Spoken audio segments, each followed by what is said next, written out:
Hello दोस्तों। जिस हिसाब से एग्ज़ाम की तारीखें आ रही है उस हिसाब से अपने को स्टेट के लिए कुछ करना था, तो राज्य दर्शन आज से स्टार्ट कर रहे हैं अपने। और पहला जो अपना राज्य होगा वो होगा उड़ीसा। वैसे भी उड़ीसा मेरा फेवरेट स्टेट है, तो इसके अंदर मैं आपको बहुत अच्छे से बताऊंगा कि उड़ीसा के अंदर क्या क्या चीज़ें इंपॉर्टेंट है और अपने को एग्ज़ाम पॉइंट ऑफ व्यू से उड़ीसा को किस हिसाब से पढ़ना है। तो स्टेट दर्शन जो अपने मतलब राज्य दर्शन आज से चल रहे हैं उनके अंदर पहला स्टेट है उड़ीसा, और इसकी सीरीज आपको आगे आगे मिलती जाएगी। हो सकता है वीडियो एक पार्ट में खत्म हो जाए, अगर नहीं हुआ तो अगला पार्ट बना दिया जाएगा। चलो शुरू करते हैं। उड़ीसा, साथियों उड़ीसा इसका पुराना नाम है और नया नाम है ओडिशा। क्षेत्रफल के हिसाब से ये 9th नंबर पे आता है और जनसंख्या के हिसाब से ये 11वें नंबर पे आता है इंडिया के अंदर। सीमा किस किस के साथ साझा करता है? पश्चिम बंगाल के साथ, झारखंड के साथ, छत्तीसगढ़ के साथ और आंध्र प्रदेश के साथ, यानी 4 स्टेटों के साथ ये अपनी सीमा साझा करता है। राजधानी भुवनेश्वर, भारत की पहली स्मार्ट सिटी है ये जो राजधानी है भुवनेश्वर। इसको मंदिरों का शहर भी कहते हैं। उड़ीसा की इससे पहले राजधानी थी कटक। 1947 के अंदर इसकी राजधानी बनी थी भुवनेश्वर। कटक पहले अंग्रेजों के टाइम में कटक ही इसकी राजधानी हुआ करता था। राज्यपाल इसके गवर्नर जो है वो गणेशी लाल हैं और सीएम जो है वो नवीन पटनायक। ये 2000 से सीएम हैं, चौथी बार यही बने हैं। बीजू पटनायक जो थे इनके पिताजी थे और वो एक स्वतंत्रता सेनानी भी थे। तो बीजेडी इनकी पार्टी है, बीजू जनता दल। इनको हीरो टू एनिमल अवार्ड भी मिला हुआ है। ठीक है।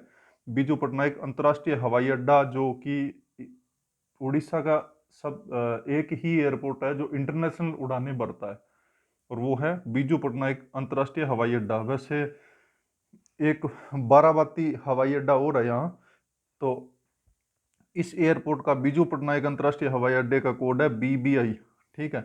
लोकसभा सीट यहाँ कितनी है? 21 लोकसभा सीट है। राज्यसभा सीट है 10 और विधानसभा की सीटें जो है वो 147।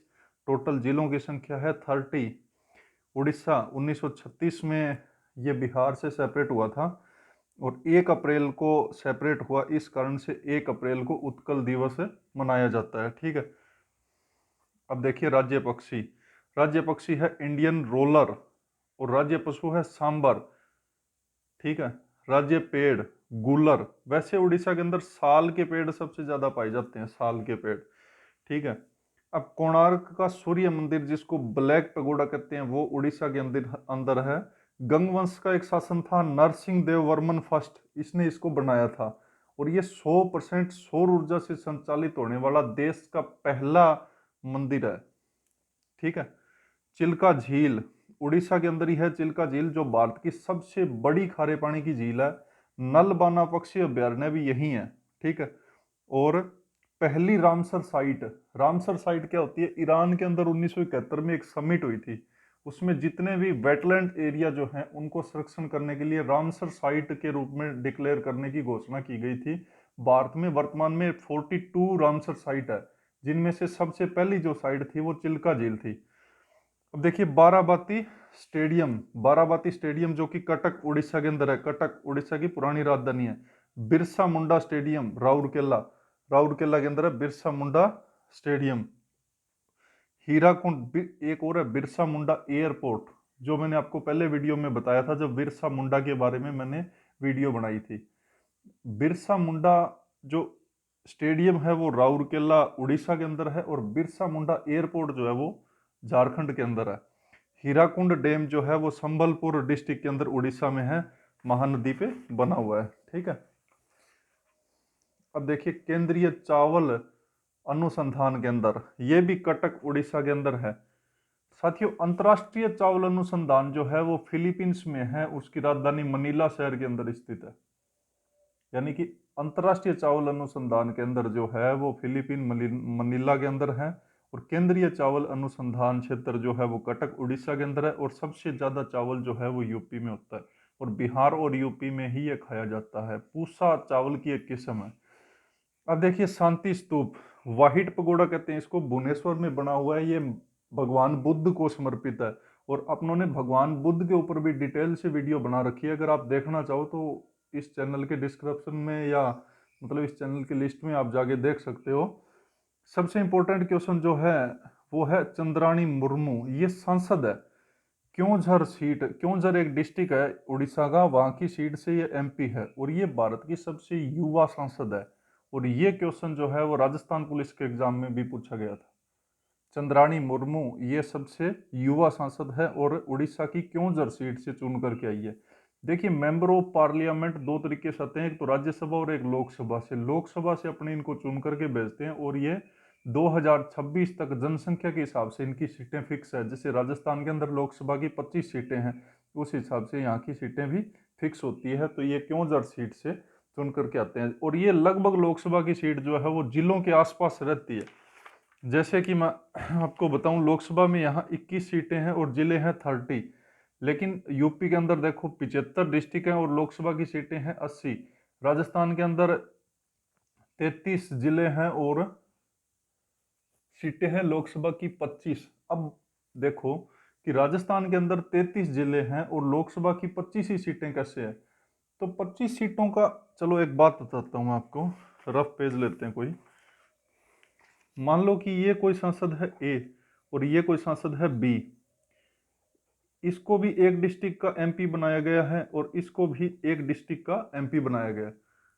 इस, मान लो एक्स कोई जिला है और वाई कोई जिला है, ए जो है वो एक्स जिले का एमपी है और बी जो है वो वाई जिले का एमपी है।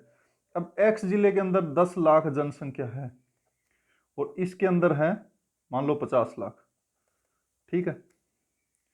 अब इन दोनों को अगर 1 करोड़ रुपया पीएम फंड से या पीएम का जो मतलब भारत की सिंचित निधि है अनुच्छेद 266 के हिसाब से, अगर इनको दे मान लो 1 करोड़ रुपया, अब 1 करोड़ रुपए यहां आकर के बटेगा तो हर आदमी के पास 10 रुपए के आसपास पैसा मिलेगा और यहां आकर के जब बंटेगा तो 2 रुपए हर आदमी के। अब ये 2 रुपए वाले इस सांसद को कभी नहीं चाहेंगे या इस सांसद को हमेशा ही ब्लेम करते रहेंगे और यहाँ 10 रुपए है तो यहाँ विकास ज्यादा हो रहा है। तो एक विकास का जो क्रम है वो सतत नहीं रहेगा, मान लो कि सस्टेनेबल डेवलपमेंट नहीं होगा। तो इस वजह से क्या है कि जनसंख्या के और एरिया के हिसाब से ही एमपी चुने जाते हैं। ये कंसेप्ट था जो मैं आपको बीच में बताने लग गया, तो आशा करता हूं कि ये कंसेप्ट आपको समझ आया होगा। ठीक है, शुरू करते हैं। चंद्राणी मुर्मू जो कि क्योंझर सीट से एमपी है, युवा सांसद है। एक क्वेश्चन और पूछा जाता है, 105 आर्टिकल जो है, आर्टिकल 105 उसके अंदर सांसद के जो भत्ते और पेंशन है उसके बारे में वर्णन है। ठीक है, अब देखिए बंदरगाह, बंदरगाह पारादीप बंदरगाह है उड़ीसा के अंदर और ये पूर्वी तट का सबसे बड़ा बंदरगाह है जो 1966 में इंडिया में खोला गया था। ठीक है, बाराबाती किला भी उड़ीसा के अंदर है। मैंने आपको बताया था बाराबाती स्टेडियम, ये भी हॉकी का स्टेडियम भी है और ये सबसे बड़ा उड़ीसा के अंदर बाराबाती किला भी है और बाराबाती स्टेडियम भी है। उड़ीसा के नृत्य, उड़ीसा का एक शास्त्रीय नृत्य है, इसको शास्त्रीय नृत्य ही बोलते हैं।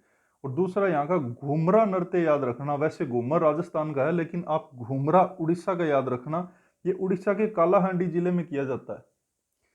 और इसको वीर नृत्य भी कहते हैं। कहा जाता है कि रावण ने जब भगवान रामचंद्र जी के साथ युद्ध किया था तो ये नृत्य किया था और इसे युद्ध नृत्य भी कहते हैं। ठीक है, चलिए कुछ एक बातें और है उड़ीसा की जो भी डिस्कस कर ही लेता हूं मैं। बिंदु सागर झील उड़ीसा के अंदर है। इसे एक लिंगराज मंदिर का जो पेरिफेरल एरिया है ना, लिंगराज मंदिर उड़ीसा के अंदर है। ये एनटीपीसी में ये क्वेश्चन आया था। लिंगराज मंदिर के आसपास का जो क्षेत्र है उसको एकाम्र क्षेत्र बोला जाता है। एकाम्र क्षेत्र, अगर क्वेश्चन आ जाए एकाम्र क्षेत्र किसे कहते हैं तो लिंगराज मंदिर के आसपास का एरिया जो है उसको एकाम्र क्षेत्र बोलते हैं। और उड़ीसा की ये बिंदु सागर लेक जो है वो सबसे बड़ी लेक है और बिंदु सागर लेक के ऊपर ही लिंगराज मंदिर बना हुआ है। एक यहाँ पे ओलिव रिडल टर्टल पाए जाते हैं, ओलिव रिडल टर्टल। ठीक है, तो इनको टैग किया गया था थोड़े दिन पहले, जो कि जूलॉजिकल सर्वे ऑफ इंडिया द्वारा किया जाता है। अब देखो दो चीजें हैं, एक बॉटनिकल सर्वे ऑफ इंडिया जो कि प्लांट्स की गिनती करता है और एक होता है जूलॉजिकल सर्वे ऑफ इंडिया जो कि जीवों की गिनती करता है। और इन दोनों के ही मुख्यालय जो है वो कोलकाता पश्चिम बंगाल के अंदर है। ठीक है, तो इन्होंने इनकी ओलिव रिडल टर्टल जो है उनकी गिनती करी थी, और सिमलीपल अभयारण्य में ये पाए जाते हैं। और गहीरमथा अभयारण्य में जाकर के ये मास नेस्टिंग करते हैं, वो आगे बताऊंगा मैं आपको बात। एक है पट्टचित्र पेंटिंग। उड़ीसा की पट्टचित्र पेंटिंग सबसे फेमस है, और यहाँ भाग्यश्री साहू इसकी सबसे बड़ी मतलब कलाकार कह सकते हैं अपने, या जो ये पेंटिंग तैयार करती है वो भाग्यश्री साहू इसको तैयार करती है। और इस भाग्यश्री साहू का मोदी ने मन की बात के अंदर भी नाम लिया था। तो इसके ऊपर क्वेश्चन बन सकता है कि भाग्यश्री साहू की पेंटिंग की रचनाकार जो है वो कौन है। ठीक है, एक यहाँ पे द्वीप है एपीजे अब्दुल कलाम द्वीप, जिसे पहले व्हीलर द्वीप कहते थे। ये भी बालासोर डिस्ट्रिक्ट के अंदर उड़ीसा के अंदर है। ठीक है, उड़ीसा ने एक स्कीम शुरू किया है, कोविड वॉर मेमोरियल मेमोरियल बनेगा यहाँ। जो मान लो फ्रंट लाइन वर्कर है और उनकी डेथ हो गई तो उनको 50 लाख रुपए दिए जाएंगे, और उनके एक स्मारक टाइप में बनेगा, जैसे शहीद स्मारक है उस हिसाब से। ठीक है, कलारपट अभयारण्य कालाहांडी जिले में, यहाँ 5 हाथियों की अभी थोड़े दिन पहले मौत हुई थी। ठीक है, अब अगर आपको पूछ ले कि स्टेट एनिमल के रूप में हाथी किस किस स्टेट का एनिमल है, तो केरल का, झारखंड का और कर्नाटक का, 3 जो स्टेट है उनका स्टेट एनिमल कौन है? हाथी। Satkosia tiger reserve, Satkosia tiger reserve ये उड़ीसा के अंदर है। अब एक चीज देखो कि सतकोशिया जो है वो अभयारण्य भी है, सतकोशिया नेशनल पार्क भी इसको बोल देते हैं, और सतकोशिया टाइगर रिजर्व भी बोल देते हैं। देखिए टाइगर रिजर्व क्या होता है कि मान लो कोई अभयारण्य है और उसके अंदर टाइगर की संख्या जो है वो बढ़िया अच्छे से लेवल पे मिल रही है, मान लो कि एक अच्छी संख्या टाइगर की वहां मिलती है, तो उसको क्या है कि प्रोजेक्ट टाइगर में शामिल कर लिया जाता है। प्रोजेक्ट टाइगर जो है वो 1992 के आसपास आया था। और सॉरी मैं कंफ्यूज हूँ इसके अंदर कि प्रोजेक्ट टाइगर कब आया था। प्रोजेक्ट एलिफेंट 1992 में आया था। तो सतकोशिया टाइगर रिजर्व जो यहाँ है, और टाइगर रिजर्व में जब शामिल कर लिया जाता है किसी को, तो जो टाइगर रिजर्व का जो फंड आता है ना, वो फंड भी उस अभयारण्य में या नेशनल पार्क में लगा दिया जाता है। तो इस कारण उसको टाइगर रिजर्व बोला जाता है, यानी ये टाइगर संरक्षण के लिए अलग से फंड इनको मिल जाता है। ठीक है, माँ संबलेश्वरी मंदिर, ये भी संबलपुर डिस्ट्रिक्ट के अंदर है। 200 करोड़ इस पे सरकार खर्च करेगी, उड़ीसा गवर्नमेंट, और ये 16वीं शताब्दी में बनाया गया था। ठीक है, एक है आयुर्वेद पर्व, आयुर्वेदा पर्व आयुष मंत्रालय द्वारा 26 से 28 मार्च 2021 को ये बनाया गया था। 26 से 28 मार्च 2021 को बनाया गया था, ये भुवनेश्वर के अंदर है। और अपने आयुष मंत्रालय के जो मंत्री हैं वो किरण रिजिजू हैं।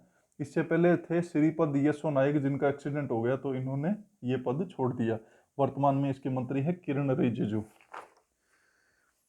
सिमलीपल अभयारण्य, सिमलीपल अभयारण्य जो है वो यहाँ मयूरभंज जिले के अंदर पाया जाता है, और इसको टाइगर रिजर्व के अंदर 1994 में शामिल किया था। ये राष्ट्रीय उद्यान भी है। ठीक है, और सिमलीपल का नाम सिमलीपल क्यों पड़ा? क्योंकि यहाँ सिमल ट्री पाए जाते हैं, सिमल ट्री, और सिमल ट्री के कारण इसका नाम जो है वो सिमलीपल पड़ा। इसको सिल्क कॉटन ट्री भी कहते हैं, सिल्क कॉटन ट्री। ठीक है, वैसे कॉटन सबसे ज्यादा गुजरात के अंदर होती है, कॉटन से कपड़े बनाए जाते हैं, कपास बोलते हैं जिसको। ठीक है, और उड़ीसा के अंदर सीमल ट्री सिमलीपल अभयारण्य में पाए जाते हैं, और साल का पेड़ जो है वो उड़ीसा में सबसे अधिक पाया जाता है। मेनकेडिया जनजाति पाई जाती है उड़ीसा के अंदर।